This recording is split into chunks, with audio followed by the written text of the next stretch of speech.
കുമളി ചക്കപ്പള്ളം പഞ്ചായത്തുകളിൽ പര്യടനം നടത്തി UDF പീരുമേട് നിയോജകമണ്ഡലം സ്ഥാനാർത്ഥി സിറിയക് തോമസ്. ചക്കപ്പള്ളം 6ാം മൈലിൽ നിന്ന് ആരംഭിച്ച പര്യടനം വിവിധ കേന്ദ്രങ്ങളിലെ സ്വീകരണ ശേഷം കുമളി 1ാം മൈലിൽ സമാപിച്ചു. പ്രിയ സഹോദരിമാരെ, പ്രിയ സുഹൃത്തുക്കളെ,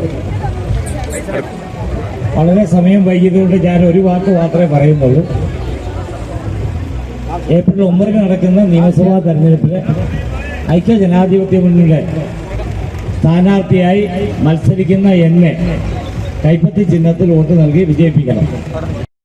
UDF അധികാരത്തിലെത്തിയാൽ അണക്കര എയർസ്ട്രിപ്പ് യാഥാർത്ഥ്യമാക്കുമെന്ന് മുൻ DCC പ്രസിഡന്റ് ജോയ് തോമസ് പറഞ്ഞു. പീരുമേട് UDF സ്ഥാനാർത്ഥി സിറിയക് തോമസിന്റെ തിരഞ്ഞെടുപ്പ് പ്രവർത്തനത്തിന്റെ ഭാഗമായി ചക്കപ്പള്ളം കുമളി പഞ്ചായത്തുകളിലെ പര്യടനം ചക്കപ്പള്ളം പഞ്ചായത്തിലെ 6ാം മൈലിൽ ഉദ്ഘാടനം ചെയ്ത് സംസാരിക്കുകയായിരുന്നു അദ്ദേഹം. പര്യടനം കുമളി പഞ്ചായത്തിലെ 1ാം മൈലിൽ സമാപിച്ചു. പര്യടന പരിപാടികൾക്ക് UDF നേതാക്കളായ Antony Alencherry, MM Varghese, A Muhammad Shaji, PR Ayyappan, L Rajan, Robin Karikkattu, Majo Karimuttam, Sabu Vailil, VV Murali, PP Rahim, Santhosh Panicker തുടങ്ങിയവരും ത്രിതല പഞ്ചായത്തംഗങ്ങളും നേതൃത്വം നൽകി. ഇടുക്കി വിഷൻ, കുമളി.